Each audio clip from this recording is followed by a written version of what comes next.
ठीक है, यहाँ डाल दो।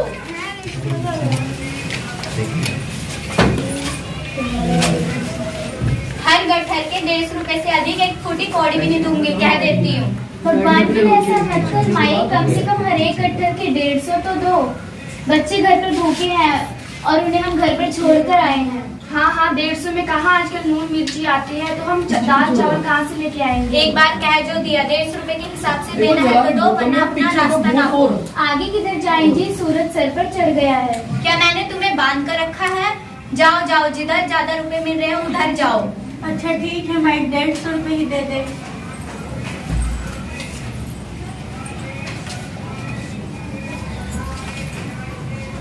नहीं नहीं, हम नहीं लेंगे। इसका होगा 150 का गट्ठर, हमारा नहीं। हमारा तो 300 का है। हमारी इतनी हिम्मत।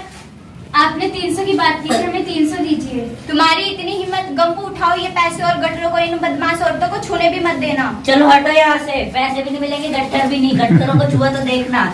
अरे अरे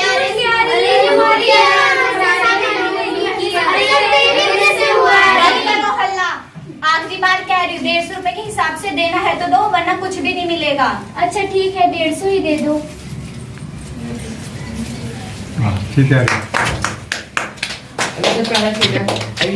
कंटिन्यू रहेगा। बैठ लो।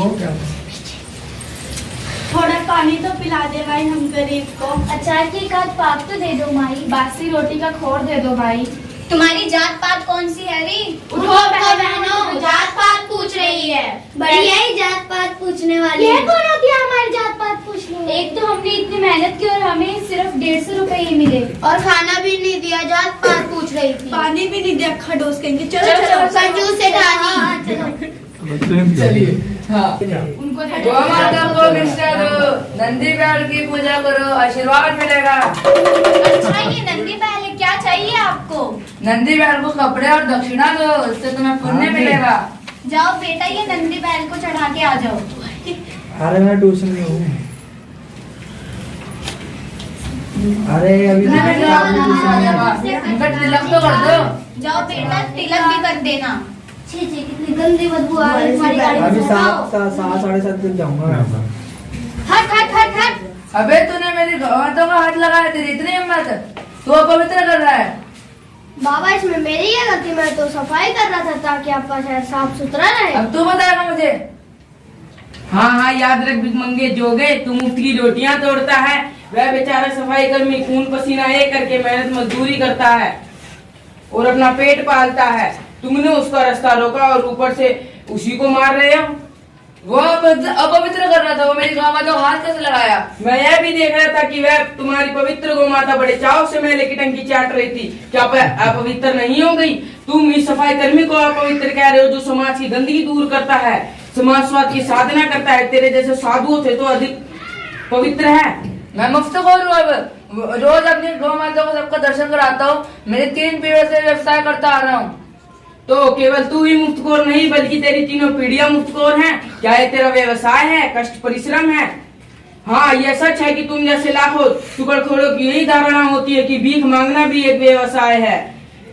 जितना दोष तुम लोगों पर है, उतना ही हम भीख देने वाले लोगों पर है। अतः जिनकी है मूर्खतापूर्ण धारणा होती है कि तुम जैसे भिखमंगों का भरण पोषण करने में ही धर्म निहित है। अतः हमें समाज में यह शिक्षा देनी होगी कि तुम जैसे साधुओं का भरण पोषण करने में अधर्म है, ना कि धर्म। राम बाबू का कहना बिल्कुल सही है। मैंने पहले ही अम्मा से कहा, इस टुकड़खोर को चवन्नी बिल्कुल मत दो। अम्मा, इस बेचारे सफाई कर्मी के सिर पर पत्थर मारने से अच्छा होता उसे इस भिखमंगे के सिर पर मारा जाता है। भाई साहब, ये तो देवता है ना, नंदी बैल और गौ माता को नंदी बैल और गौ माता को मैंने हाँ देवता समझकर पूजा था और भिखारी पर दया ना की। आप होती मैंने इन्हें 200 का नोट चढ़ाई। ये तो देवता है ना। पशु को देवता कहना भी पाप है, पर यह विधान करना हो तो सफाई कर्मी का यह बैल इस निठल्ले नंदी बैल से तो अधिक देव ऋषि तथा पूजनीय है। यह सवेरे से शाम तक गंदगी का बोझ ढोता है। इसके सामने एक या घास के 4-4 पूले भी डाल दो तो भी कम है। इस मनुष्य ने न केवल अपने आप को बल्कि अपने इन दोनों बैलों को बैल को नंदी तथा गाय को आदि माता कहकर मुक्तोर बना छोड़ा है।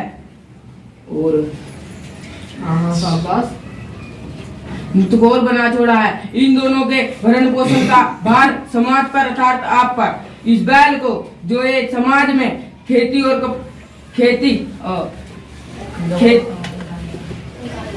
सवारी खेती सवारी सामान ढोने आदि के काम नहीं आ सकता, इस मनुष्य ने इसे भी चुगलखोर बना छोड़ा है। यह है मनुष्य बैल और यह है नंदी बैल। इससे सही इस बैल को खेत जोतने के काम पर लगाया जाए। क्या यही सच नहीं क्या यही सही नहीं होगा? हाँ, यही सच्चा धर्म है। इन बैल का क्या ख्याल है? मैं 2 दिन से देख रहा हूँ ये साधु धर्मशाला में इन बैलों का कुछ दूध पीता है और कुछ बेच डालता है। पराए पैसों पर ऐश कर रहे हैं मुस्टंडा। क्या यह सच है साधु बाबा? छी छी, यदि मैं सच्चाई जानती 200 का नोट तो क्या एक घास का एक तिनका भी ना देती। बहन जी बात सुनिए, धर्म की छाप आदमी को अंधा बना देती है, वरना उन लकड़हारी औरतों के गट्ठर का आपने बड़ी सतर्कता से भाव तोल किया था। जहां उनको आप 150 रुपए भी नहीं दे रही थी, वहीं इस गुणघंटाल ने कहा बैल नहीं देवता है, तो आप इसको 200 रुपए दिए तथा और भी दक्षिणा दे रही थी। आप जैसी साधना वाले लोग ही इन भिखमंगों का भरण पोषण करती है तथा सोचती है कि आपको पुण्य मिलेगा। अगर आपको पुण्य ही करना है तो इस सफाई कर्मी की थोड़ी सहायता तथा इसे सम्मान प्रदान करें, यही आपका पुण्य होगा। बन गया है, लगता है इधर सारे ही बन गए हैं। भाई अभी नंदी राजा की पीठ ढकने का कपड़ा नहीं दोगे? चल निकल जाए यहाँ से। गप्पू क्यों इस मुस्टंडे के मुंह लगते हो? जाओ भाई, अब आपको 200 का नोट मिला ना? ये लो बहन जी अपने पैसे वापस। थोड़ा गुस्से में है ना बहन जी। ये लो बहन जी अपने पैसे वापस। देख लेगा आपके बेटे को भगवान। थोड़ा पीछे जा जा निकल जाए यहाँ से। लगता है इस गली में सारे ही भिख मंगे हैं, बंगी है। अब गिर डाल के पैसे तो मांगो। मेरे पैसे तो दे दो। चल निकल, दफा हो जा।